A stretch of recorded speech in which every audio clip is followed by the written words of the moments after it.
Hi, everyone. Apologies for the delay. As you know, it's a very busy day. We're just starting, don't worry. I asked Matt where his colleagues were.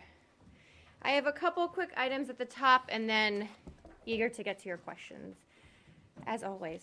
Maureen, you shouldn't start the briefing by telling something that's not true. During the Normandy commemoration and the Vice President's visit to Kiev, we made clear that we support President Poroshenko's peace plan.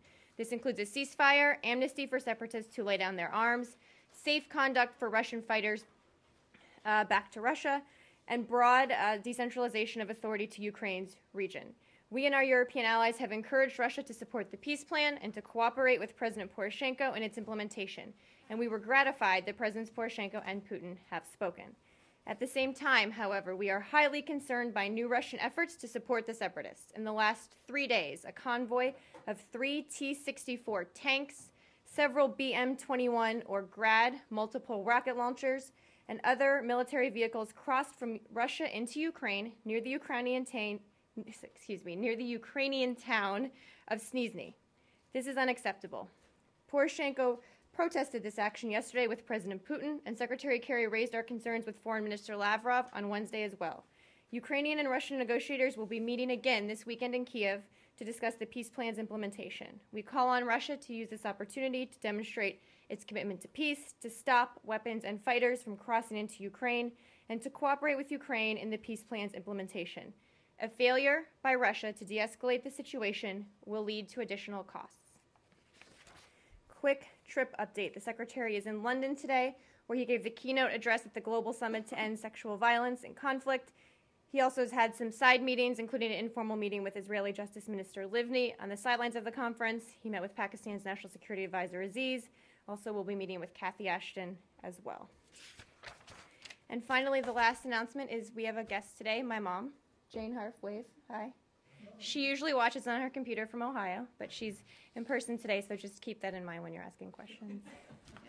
Well, be extra polite, Maureen. And also wish you a happy birthday in advance. Thank you. And as a potential birthday present, I'm going to go back to Ukraine. Okay. I want to start with Iraq first. Let's start with Iraq. Your birthday present will be to not only all of us here, but also to the transcribers potentially. Because anytime you want to say, I'm not going to parse the president's words, you could just say X, and that will stand for, okay, deal? That will save us all some time on a Friday afternoon. And let's see what you've got. Let's see what. Maybe I will parse the president's words. Oh, okay. Well, if you will, then that's good. Because I'm a little unclear after listening to what the president said and listening to what Secretary Kerry said in London and Senator McCain in numerous interviews this morning.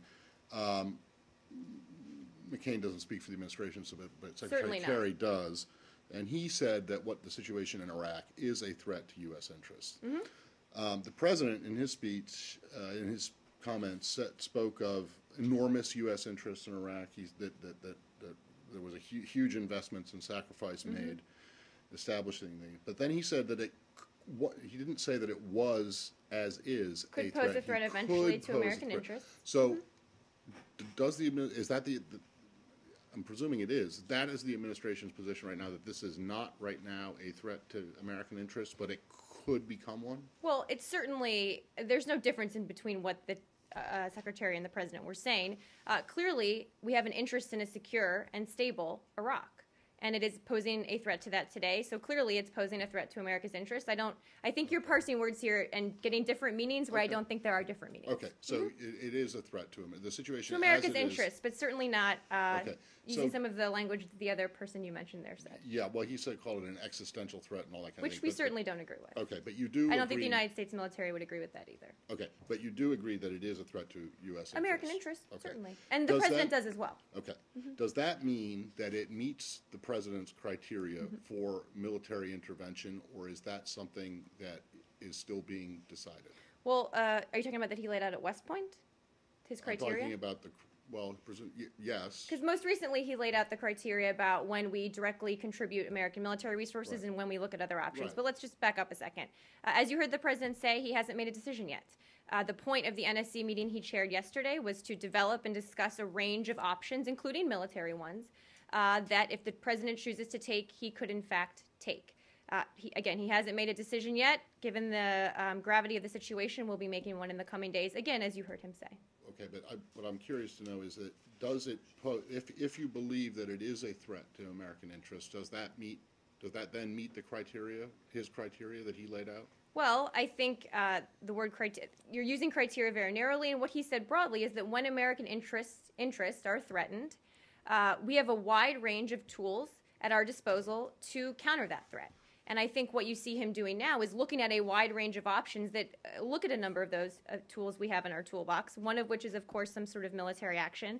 But more broadly speaking, I think what you heard him really reference is the fact that, that may be a short-term help to the Iraqis, which we may be prepared to do.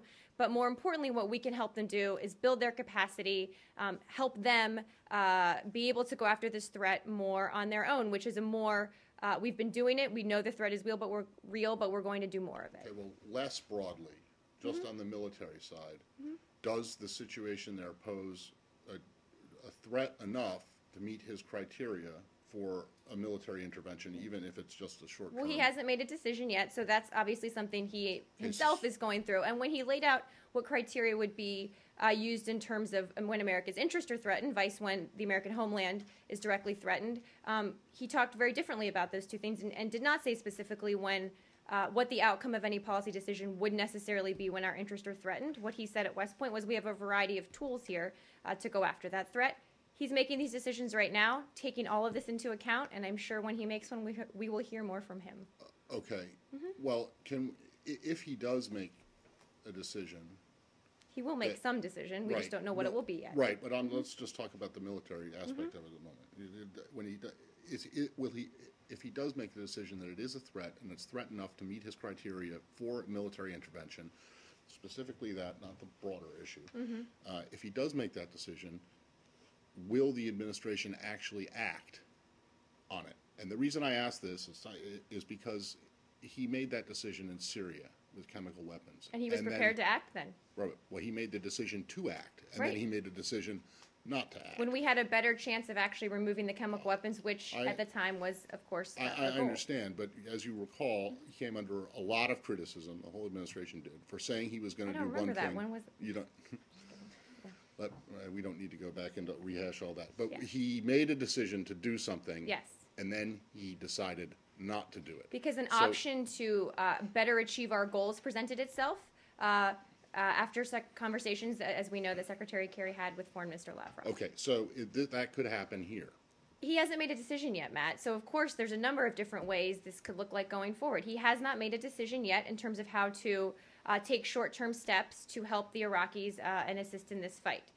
What we've said is that anything we do needs to absolutely be coupled with a commitment from the Iraqi government and Iraq's leaders to pull their country together, to step up to the plate, and to stop doing some of the things that have led, in part, as he said today, to vulnerabilities within the Iraqi government and the security forces, because they haven't been able to overcome the mistrust and some of the sectarian divides that we have seen in Iraq. So those all have to go together regardless of the decision he makes.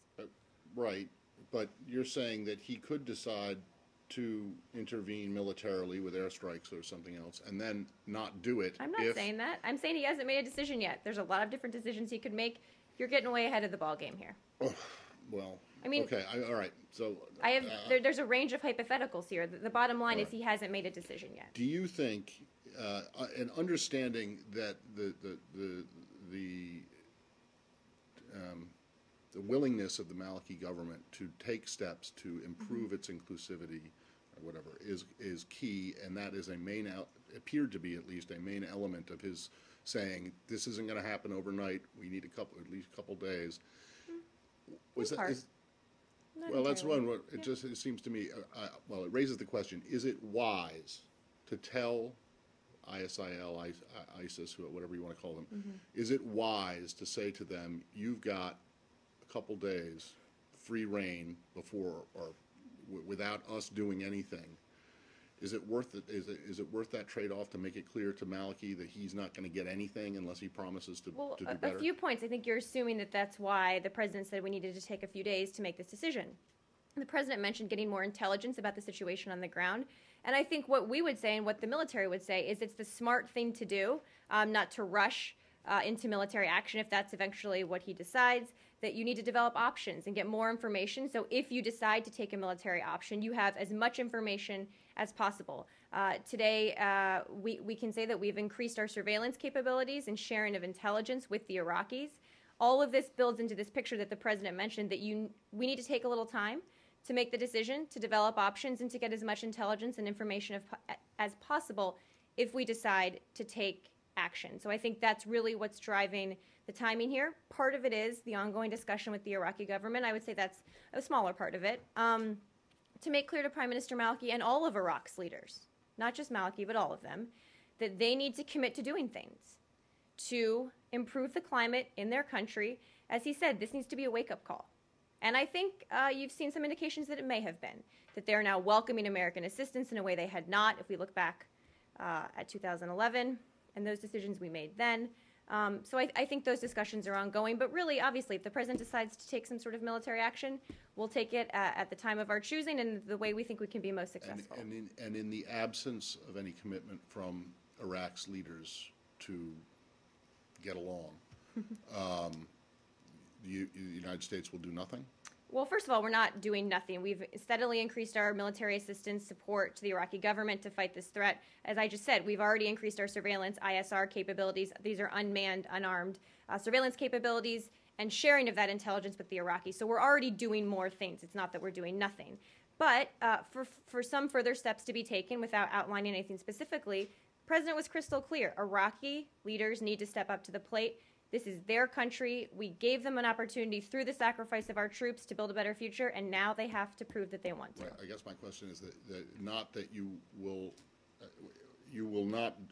You said do nothing. Well, I meant do nothing beyond what you're already doing, and is what you're already doing also at risk if, in the absence of any commitment from the Iraqi leaders that you're seeking? Look, the president has on his desk a number of decisions he can make in the coming days. I don't want to get ahead of that. I think, broadly speaking, what we've said is as he makes decisions about what will come next, any decision has to be coupled by that commitment from the Iraqi government. And we're going to keep working with the Iraqi government. Brett McGurk is still there on the ground having conversations. But we are committed to helping them build their capacity. Absolutely, we've done so, and we will continue to do so. All right, my last one. The options that you talked about, they're already on the table? As the president said, he had an NSC meeting yesterday where they developed and discussed a range of options. He said everything is still on the table. As he also said, we will not be sending U.S. troops back into combat in Iraq, but I've asked my security team to prepare a range of other options. They discussed them yesterday. Of course, there are some on the table. They continue those discussions. As he said, he got an update this morning, and he'll be making decisions in the coming days. So there are other. So he has some options, but there's still others that are in progress. Well, I think you're going down to too fine a point here. A number of options were discussed and developed in the NSC meeting that he chaired last night. There are ongoing meetings today. He was in touch with his team this morning. They're refining options, looking at them if he wants more information on some, teasing them out a little more. It's all part of a larger process here. Can I ask, Marie, on the air surveillance that you mentioned, which Secretary Kerry also referred to in his speech in London? This is enhanced air surveillance. Enhanced aerial surveillance is what the Secretary talked about. Are these? You talking about drones? You just said they were unmanned, unarmed. Yep. So at the request of the Iraqi government, the Defense Department has been conducting unmanned, unarmed ISR flights over Iraq to support their counterterrorism efforts. Not going to get into specifics about where or more specifically what those look like, but Presumably over Iraq. well, right, and more specifically, some people have asked specifically where they're flying, which seems to ask. Right. Yes, they are over Iraq. I'm not going to confirm from here what those specifically are. My defense colleagues may have more information. Can you tell us? Can you confirm when they started? Well, obviously, this has been an ongoing effort that we've had. I'm not going to get into specifics on that, but as we said, we've certainly ramped up our efforts. Has it been particularly in response to the events since Monday, since the capture of Mosul? Yes. So we can assume this week. Well, we've certainly ramped up our efforts. Okay, and can I ask also... And increased our intelligence sharing with the Iraqis. Okay, and this is also from the drones? In part. Oh, in part, okay. I wanted to ask also as well, Prime Minister Maliki has said that the Iraqi security forces have begun clearing cities of what he called terrorists. Today, he was speaking today, and he's gone to Samarra to, I suppose, try and rally support.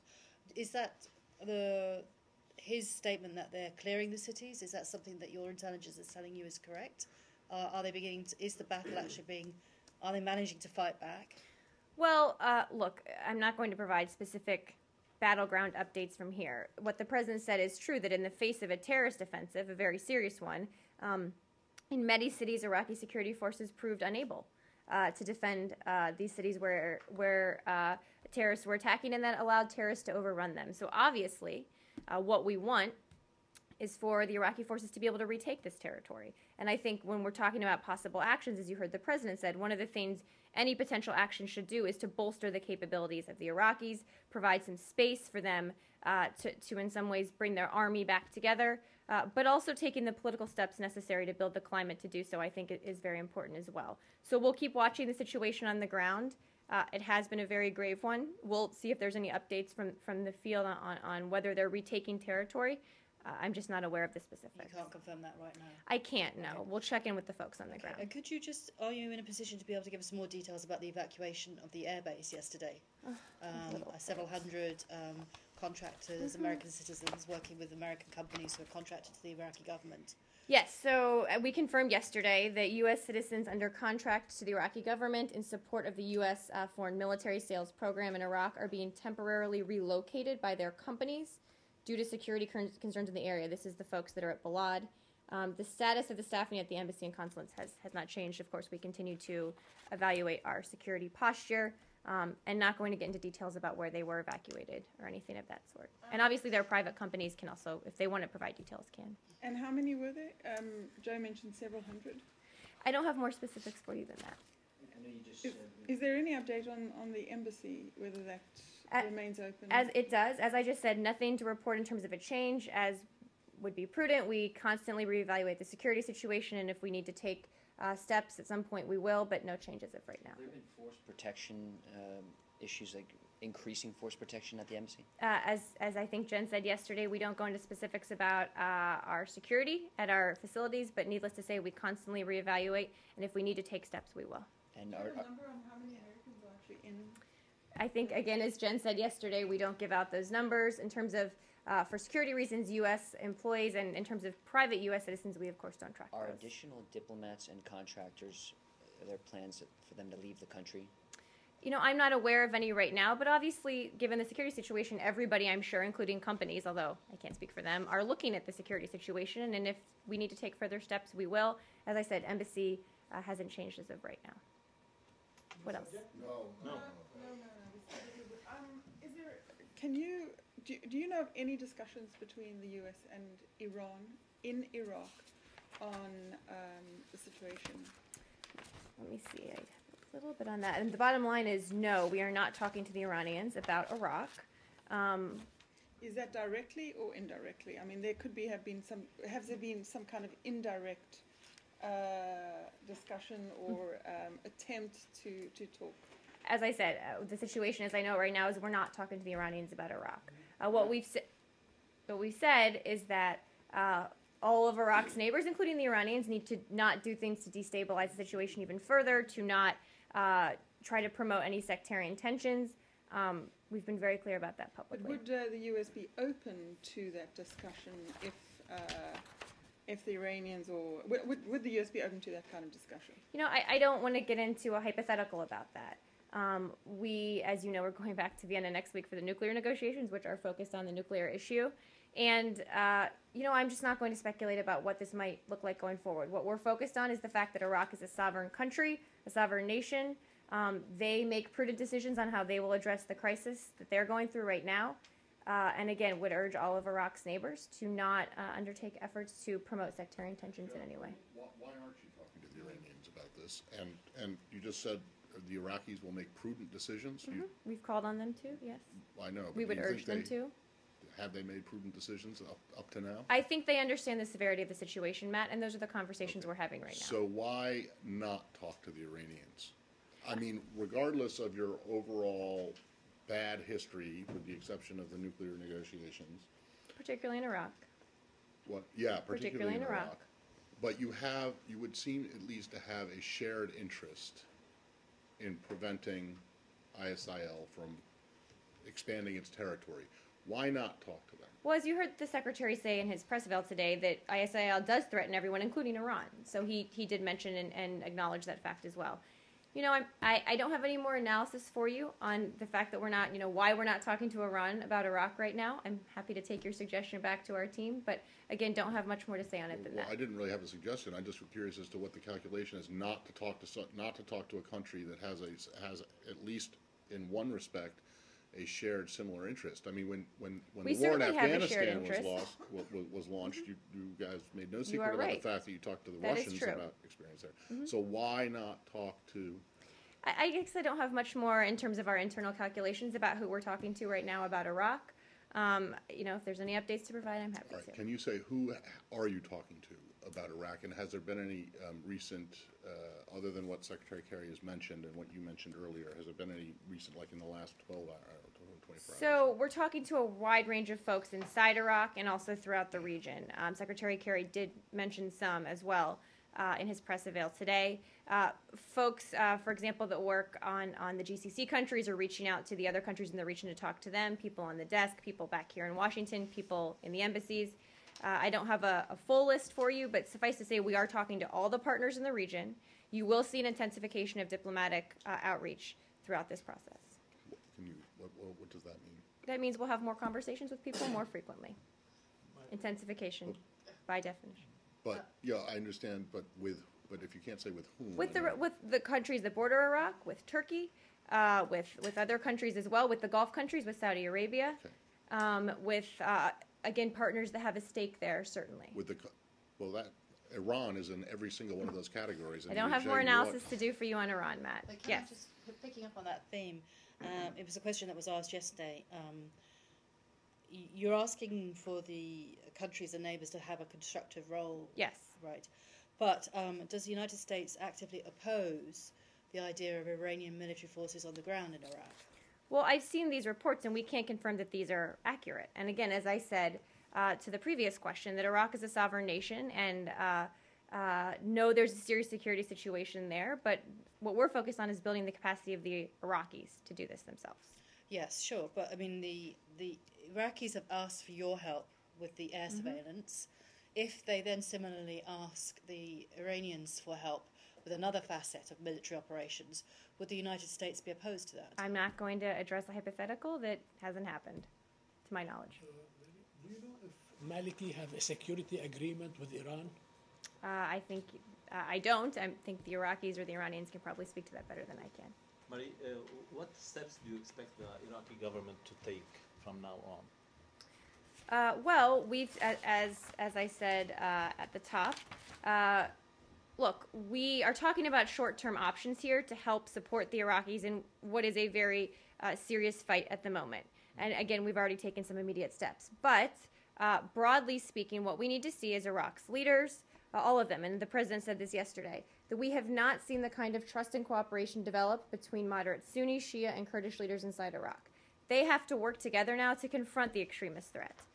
They have to bring long-term security and prosperity to their people, not through the kind of infighting we've seen, not through creating the kind of vulnerabilities we've seen in terms of army cohesion, for example. And there need to be tangible steps towards that. Those are conversations we're having right now. Mm-hmm. And Prime Minister Maliki and the Shia spiritual leader Sistani have called the Iraqis to bear arms to defend their countries. How do you view the creation of a new militia in Iraq similar to the Iranian Revolutionary Guard? Well, in terms of Grand Ayatollah Sistani's comments, I think I'd put them in a little bit of a wider context. If you review his previous messages delivered at Friday prayer services, he speaks to all Iraqis, regardless of sect, and we believe he is doing the same here in these latest comments in an attempt to call Iraqis to service and to unify the country against this threat. So, look, we've said Iraqis need to come together to fight this threat, build their capability to do so, and we'll stand with them as they do. Do you support the creation of new militia after the collapse of the Iraqi army? Well, what we support is the Iraqi army getting back on its feet. That's why we've been increasing our military assistance to the Iraqi army. That's why we've said that we need to bolster their capabilities, because we do believe that we can get to a better place here. But the political leadership needs to have the will to do so, and they need to take steps to do so. Do you believe that Sistani, who is a Shiite and speaks for the Shia and doesn't really speak to Sunnis unless they happen to overhear him somehow, is really talking to all Iraqis to protect Shia sites and to protect... And the folks who are experts Shia... on the things he says at Friday prayers absolutely believe that. I spoke to them before I came out here, and yes, they do. So there is not concern that this could, the situation right now could erupt into a major sectarian war? Well, that's a separate issue, not, I think, putting Sistani's comments aside. Certainly what you heard the president say is that this has the potential to continue down a very sectarian and a very dangerous path, and that's why we are focusing very much on the leadership part of this, on all of Iraq's leaders, to bring people back together and not to do things to encourage these sectarian tensions. Okay, and the experts in this building and elsewhere, presumably believe that a call from the Grand Ayatollah Sistani, head of the Shia sect there... I would take a look at his full Friday prayer and not just pick up on snippets. Yes, they do. They've looked at it in context. And they believe that is not a call to arms to the Shia community. They believe fight the Sunnis who are bearing down on them. As I just said, that he is speaking to all Iraqis to come together and defend their country. Yes. Sorry, go ahead. Just a logistics question. You read out some of the meetings that the Secretary is going to have in London. I believe that Foreign Minister Zaberi from Iraq is also in London. Other plans for a meeting? Is he in London? He was yesterday. He may I'm well not have sure left he since. still is today. Let me check on that. I know we'll probably have at some point a phone call with him, but I don't believe it's happened Okay, yet. so they didn't cross paths? Not to my knowledge, no. I don't think so. Iraq? Yeah. Yeah. We're talking about increasing... sending military support to the Iraqi army and bolstering their capability, but I mean, it seems like one of the really big issues is that they've been unwilling to stand and fight against the ISIL. So are you concerned that sending more arms or any kind of assistance that you send to them will just ultimately fall into the hands of their enemies? Well, I mean, look, of course, I know that's a concern people have raised, but we do believe that there is a path forward here working with the Iraqi army to bolster their capacity, but it needs to be matched by a political commitment to bring the country back together to do so. So we know it's a challenge, certainly. And look, as the president said, we're not going to go back into a situation in which we're there assisting and really keeping a lid on things, and then after our sacrifices and we're not there, people end up doing things that aren't constructive for national unity. So we're very committed to supporting the Iraqi army. Absolutely. I have two more questions. Do you view any role that the Arab Gulf states are or have been playing in supporting ISIL in Iraq or in Syria? I'm happy to check on that. And the other one... But to be clear, over the past few months particularly, we have increasingly coordinated with Gulf states on who we're supporting inside Syria in terms of the moderate opposition. So those conversations have continued. Certainly. But behind what's going on? I understand that. I'm happy to check. And the second question is, do you think the Gulf states are happy or unhappy with what ISIL has done so far in Iraq? I think that people throughout the region want stability and want security and don't want terrorists being able to gain footholds in countries like Syria, in countries like Iraq, that we share the same goal here. That if you have a security situation where there are refugees, where there are terrorists that are being trained and equipped and then go out to other places and perpetrate attacks, that's bad for regional security writ large. That's why we're talking to all of our partners about how to fight this together.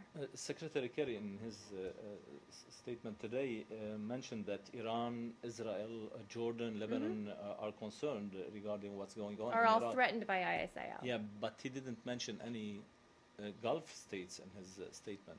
I don't think there was a specific reason why. As I said, we know that partners in the region are very concerned about this. What impact do you see the situation in Iraq will have on President Assad in Syria? In what way, I guess? I mean, is this going to weaken him or strengthen him? I'm not sure that I've looked into that or thought about that analytically that much. I think if you flip the question, I think what we've seen is one of the main reasons ISIL has been able to become so strong crossed the border into Iraq is because of what President Assad has done. He has allowed it to flourish. He has allowed it to created a security space where they can get arms, they can get weapons, and they can come over the border. So, again, I think I would probably flip it if we're talking about some kind of causality here. If they get out of Syria, then this will be better for the Syrian opposition. I'm happy to check with our team and see if they have more thoughts on that.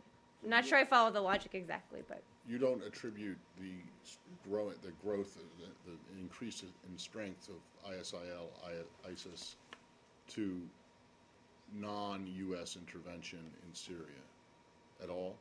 There's no. Okay, so this is all Assad's fault. Yes, I mean, two points on that, I would say. The first is that he's the one who created the security situation where groups like this were allowed to flourish.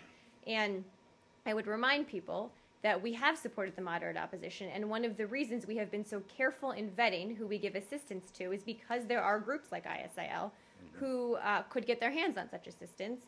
That's why we are so careful and thorough and deliberative when we're talking about who to support in Syria. Of course, you could make the argument that the stuff that they're not getting because you vetted them in Syria, they've gotten now because they've taken it, stolen it from the Iraqis who you gave it to. We know the security situation and challenge is very difficult in Iraq right now. So how concerned are you that weapons, vehicles like tanks, these that have been seized by ISIL from the Iraqis who fled, is going to wind its way back up onto the battlefield, not just in Iraq, but also in Syria, and being used against even the moderate opposition who you have there? We are certainly concerned that the fact that ISIL has gotten its hands on so many weapons, both in Syria and in Iraq, is a very serious security concern for both countries. Okay, and that presumably will weigh into the president's decision-making. I think it's fair to say that everything involved in this is weighing into the president's decision-making. And then I just want to go back to the other thing. Absent a commitment from Maliki and other Iraqi leaders to do a better job of being inclusive, the existing assistance that you're giving to them is done, or it will continue and it's just additional I'm not going to further clarify in any way what that might look like. Obviously, the president is looking at a wide range of options right now about what will happen going forward, so I'm just not going to get into the specifics of what the decision might look like. Okay, but I'm not going to stand up here and say, no, we're not going to do X, or yes, we're going to do Y. The president is making decisions right now, Matt. He hasn't made them yet. Right. So I can't answer your question because I don't know what he would say. But I'm just not sure of the logic. If you're saying that he's not going to get anything more until he makes these commitments, why would you continue I didn't say he's not going to. You're making it very black and white, and we're here, and if he doesn't get X, we're not going to do Y. What I have said is any effort by the United States needs to be matched with this effort. What both of those pieces look like is all being discussed and debated right now. I understand that, but it does seem to be an XY proposition. I think you're making it one, and I think then he might get more help. I don't think that. I think you're making it black and white, and I don't think that's how I'm conveying it. Okay. Lucas, yeah. You've always said that there's no military solution to the Syrian conflict. That is true. Wondering how that could possibly change in Iraq. In what way? If no military solution exists in Syria, how can one possibly exist in Iraq? I'm not saying one exists in Iraq. But you said we're measuring all options are on the table. Some of them are military, but I think if you heard what the president just said, he was very clear that nothing we do, and let me go back to his comments here, that nothing we do, he said this is not solely or even primarily a military challenge. But his point is that in the absence of a political effort, and I'm reading his comments here, short-term military action, including any assistance we might provide, won't succeed. So there is no military solution here. Regardless of what we may or may not do, if it's not matched with the political effort, it won't succeed. So by and large, is this Maliki's responsibility for Iraq being in the situation it is today? Well, I think you heard the president very clearly say that all of Iraq's leaders have failed to work together from across the spectrum. They've not been able to overcome their mistrust. They've not been able to work through their differences, and they have created a climate where there were vulnerabilities when it came to the cohesion of the Iraqi army. I think we've seen those very clearly this week. And finally, was the administration sidetracked with events in Libya in 2011 instead of getting the status of forces agreement signed? Not at all, Lucas. Not at all. We can do many things at once. Maybe I understood what the president said because it sounded different from you. So, you want to see the commitment from Maliki and the other leaders to do better job, but the short-term military intervention is not necessarily dependent on that, or do they have to? So they're two different things. What I was just saying to Lucas, is that what you're referring to? Yeah. That any short-term military action, if that's what we decide to do, won't succeed in the long run if it's not matched by a political. But you could still. It's a different question from what you just said.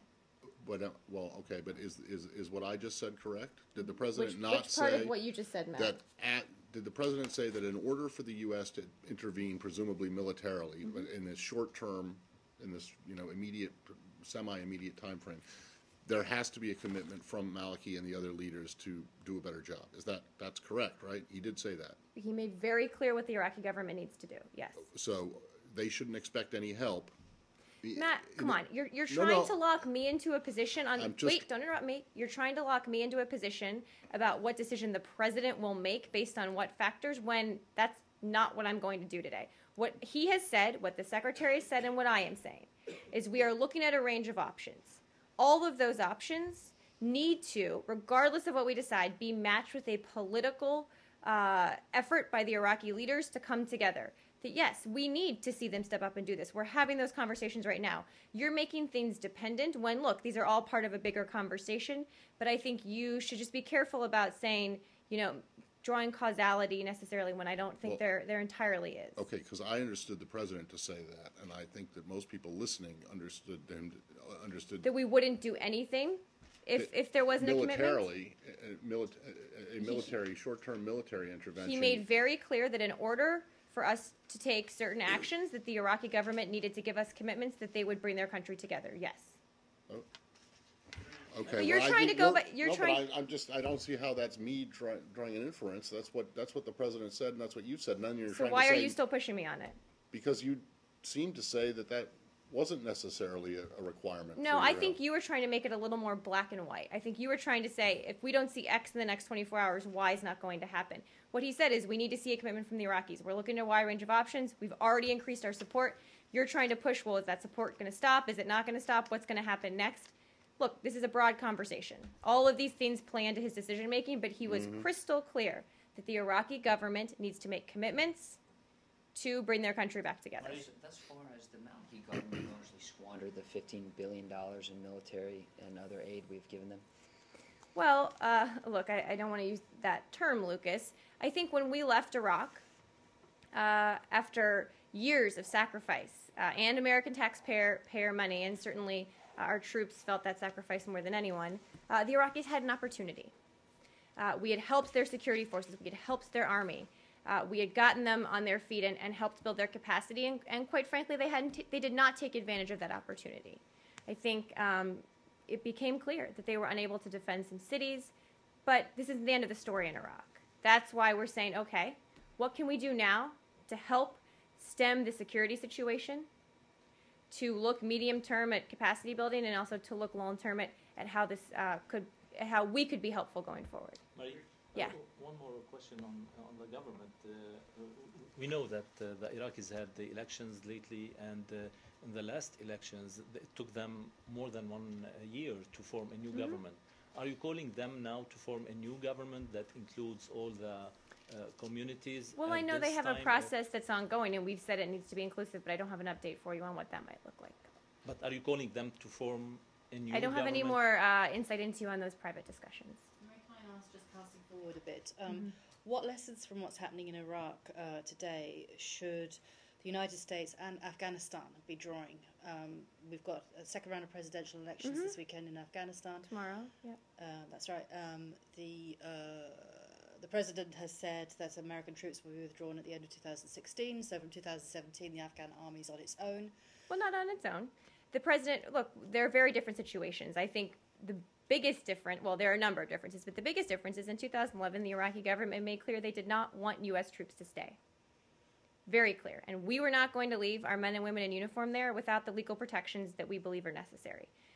In contrast, the two candidates running for president of Afghanistan have both committed to signing the BSA and have talked about a longer-term presence there Obviously, we've talked a little bit what that will look like after the president's decision recently. So those, I think, that's for starting from just very, very different positions. So, but at the same time, there will be a drawdown of American interests in Afghanistan. I mean, there'll be a physical military it'll look different, right? It'll look different. So, what are you going to do, or what can the? I'm sorry, I'm veering a little bit off Iraq okay. now. But what should the administration and the administration that comes next do in order to fill that vacuum that's going to be left to a certain extent? Right, and I think I'm going to put it into a little bit of a broader context, but when it comes to Afghanistan, obviously we believe there needs to be a political reconciliation effort between the Afghans.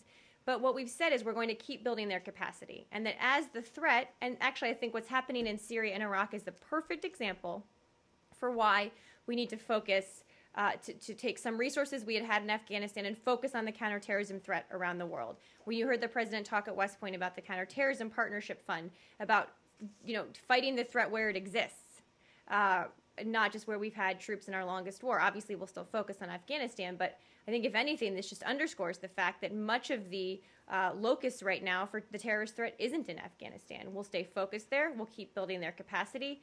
But we need to have resources elsewhere, and I think that's what you'll see going forward.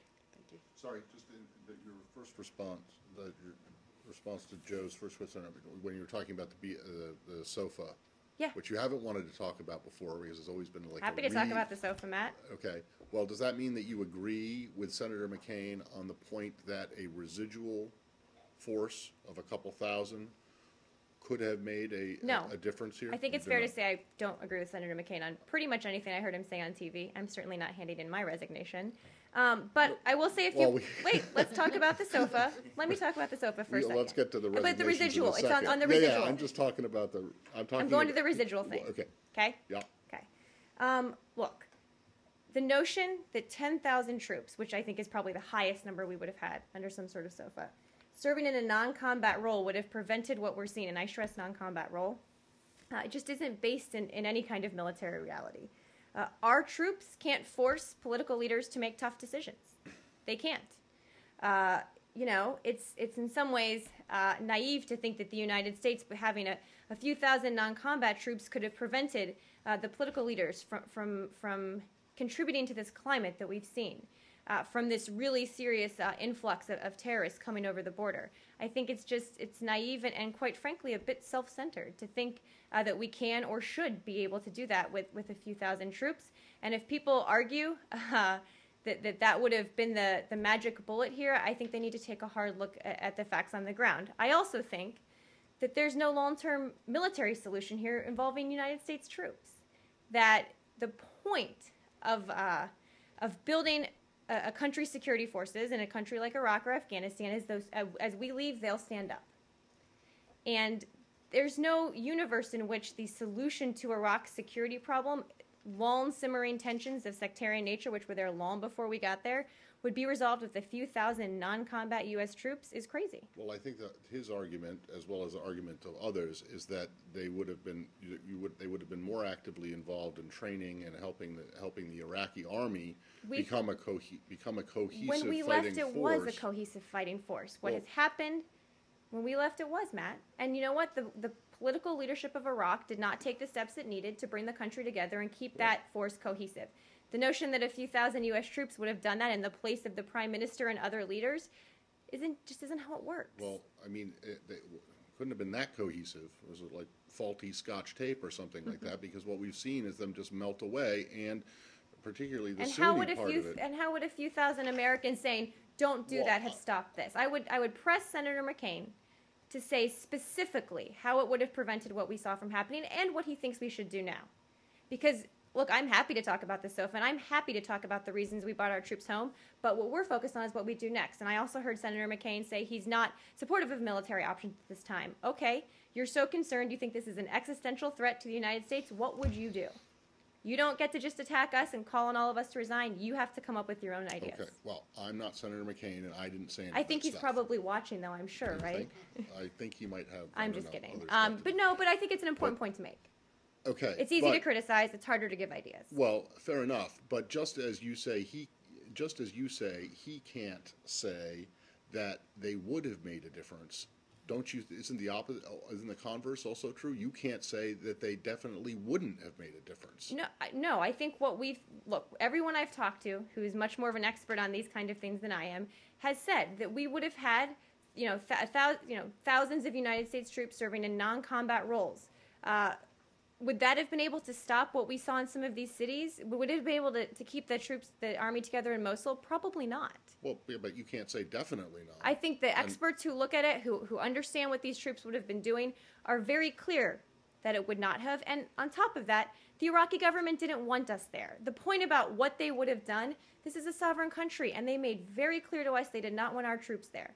We negotiated, we tried to get the assurances we needed, and they didn't want to.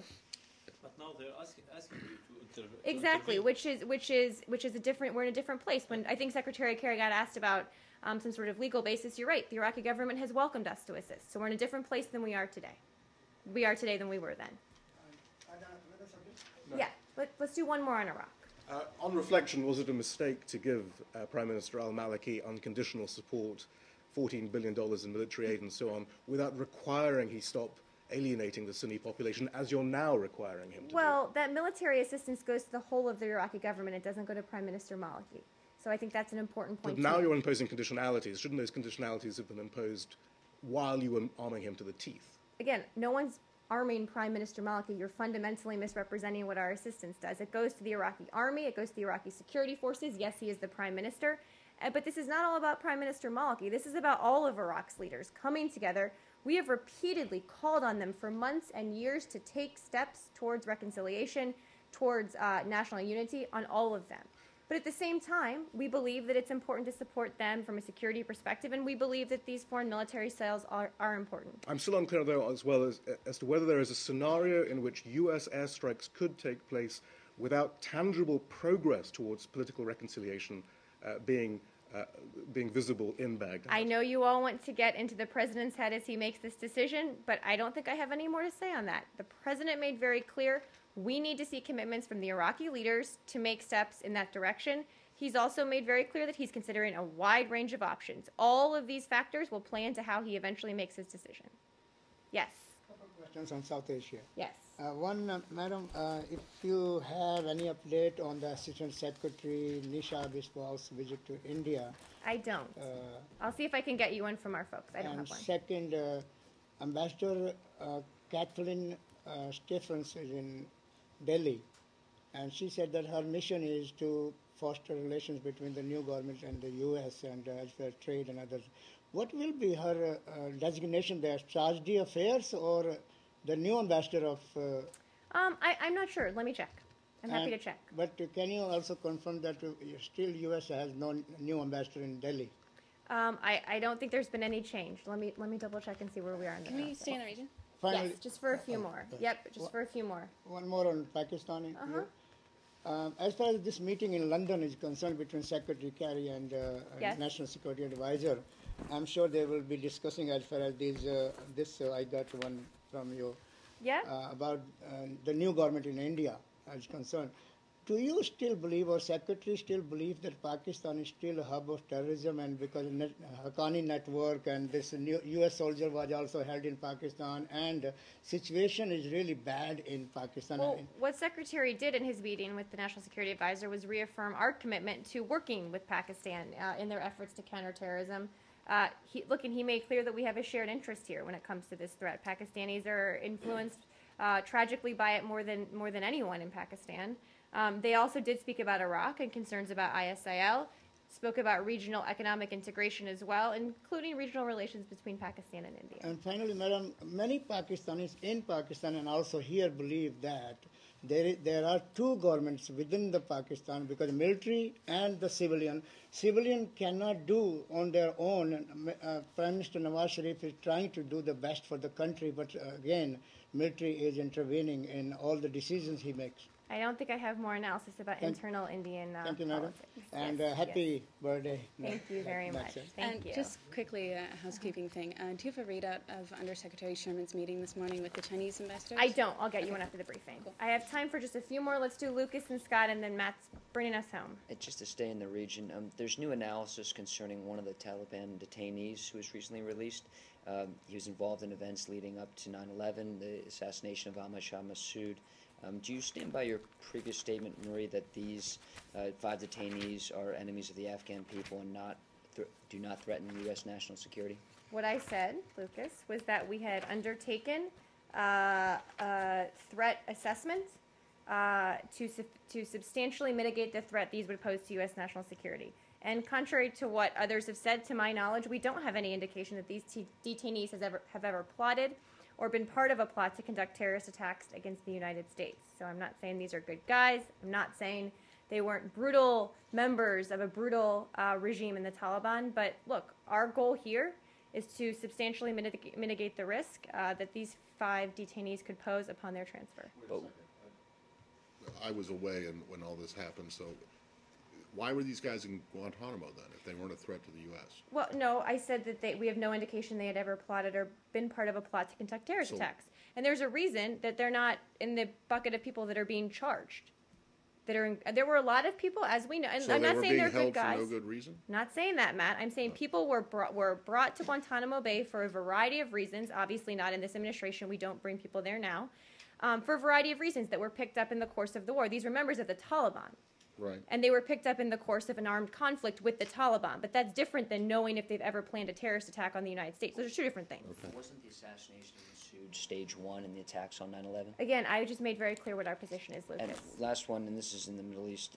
There's reports coming out of the West Bank that there's 3 teens were kidnapped, and one of them is an American citizen. Do you have anything on that? We are, of course, seeing the reports. Are very concerned for their well-being. The Secretary a short while ago expressed his concern in a meeting with Zippy Livni in London, and also has spoken with President Abbas this morning about it as well.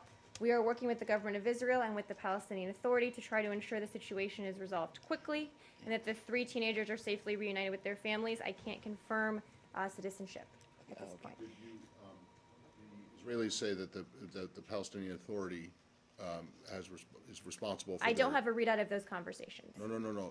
I understand that, but the Israelis are holding say that the PA is responsible for the safety of these 3 teenagers. Well, do you what we share know that? is the Israelis and the Palestinian Authority are working closely together on efforts to find the 3 teenagers and to hopefully bring a quick resolution to the matter. And of course, giving this cooperation our full encouragement. But you don't think that I don't have anything more on this. All right. The Israelis also say that they told Ambassador Shapiro, right? Ambassador Shapiro, yes. Ambassador Shapiro. About the one who has American citizenship. Can you confirm if there was a conversation between him and the Israelis about one of the 3, regardless of whether you can confirm? I'm sure Ambassador Shapiro has been in contact on this. Yes, Scott, one more. Scott, last one. Can you give it? I got one more that I got. Guys, Scott, last one. Can you give us a readout on the Secretary's meeting with the Ugandan Foreign Minister yesterday? Let me see if I have one. If I don't have it in here, Scott, we will get it around right after, and apologies if I don't. I don't think I do. I'll get it for you. I apologize for that. Last one. Go back to Ukraine. There were reports yesterday on these 3 tanks that you were talking about, which you said was an escalation. There were reports that these, in fact, were Ukrainian tanks that had been kind of ripped off by the separatists. You have convincing evidence or whatever that they have acquired heavy weapons and military equipment from Russia, including Russian tanks. Well, but these 3 tanks were driven across the border. Yes. Okay. They were somehow pulled out of the Russian warehouses. Someone taught them how to use them, and they were sent from Russia to Ukraine. So you don't buy the stolen from the Ukrainians. Not at all. Definitely Russian tanks. Okay. Yeah. The other thing on this is that apparently there was an incursion the other way. Ukrainians going in. Across a Ukrainian military going into Russia, which the Russians are very upset about. Do you have anything to say about that? Do you know where that was? I don't specifically know where it was, but it was today. I don't have any confirmation of that. Okay. I'm happy to check. And then last night... I would be surprised, but I'm happy to check. Well, I think the Ukrainians have admitted it. I'm happy to check. They said it was an accident or something like that. But I'll anyway, check. The Russians are not too bad. Anyway, last night... I don't think the Russians have a leg to stand on here, but go ahead. Okay. Well... Regardless, yesterday I had asked Jen about these reports of phosphorus, use of phosphorus, and late in the evening she put out a statement saying you had no evidence to back that up. Does that mean that you believe that the pictures and the video that's circulating are fake? We have no evidence to back it up. But None. have you sought evidence? Of course, if we get reports like this, we look at the evidence and see if we think it's legitimate. We just don't have any evidence here that we think is credible. Okay, and the statement also said that it was it noted that the Ukrainians have the rumor. This is a rumor. This is more misinformation. We have coming no from evidence the Russian to back it up, propaganda. Matt. I don't know where it's coming from or why, but we have no evidence to back it up. Right, but when you say that, does that mean you've gone to We've looked or into someone it. have gone to the? Can you explain what looking into it means? No, we've looked into it through a variety of ways, and we have no evidence to back it up. Thank you. Thanks. Yep. Jen will be back.